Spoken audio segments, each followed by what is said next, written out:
মূল্যবোধ কি? সাধারণভাবে বলা যায়, যে সকল চিন্তা ভাবনা, লক্ষ্য, উদ্দেশ্য, সংকল্প ও আদর্শ মানুষের সামগ্রিক আচার-আচরণ ও কর্মকাণ্ডকে পরিচালিত ও নিয়ন্ত্রিত করে, তাদের সমষ্টিকেই মূল্যবোধ বলে। মূল্যবোধের উৎসগুলোর মধ্যে রয়েছে পরিবার, গোষ্ঠী, সমাজ, বিদ্যালয়, বন্ধুবান্ধব, আত্মীয়স্বজন, ধর্মীয় গ্রন্থ, বই ইত্যাদি। মূল্যবোধের কিছু বৈশিষ্ট্য।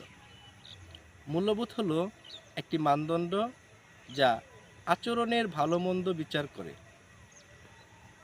এটি সামাজিক এবং ব্যক্তিগত আচরণের দিক নির্দেশনা প্রদান করে।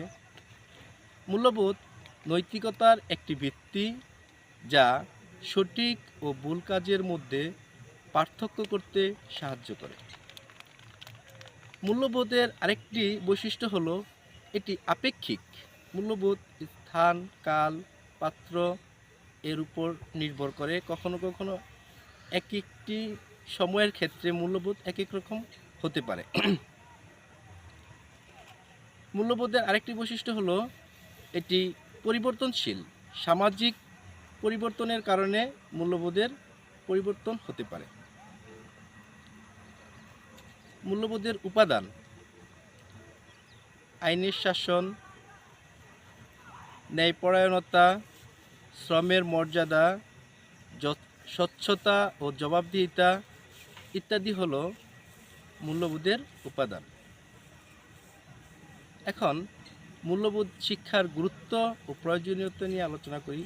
আমরা যদি আমাদের সমাজের চারপাশে দিকে লক্ষ্য করি, তাহলে দেখতে পাই বিভিন্ন ধরনের অপকর্ম, অপরাধমূলক কর্মকাণ্ড সংগঠিত হচ্ছে মূলত মূল্যবোধের অভাবের কারণে। যদি আমরা মূল্যবোধ শিক্ষায় উদ্বুদ্ধ হই, অন্যকে উদ্বুদ্ধ করি, তাহলে সমাজ থেকে এই সমস্ত অপরাধমূলক কর্মকাণ্ড দূর হবে।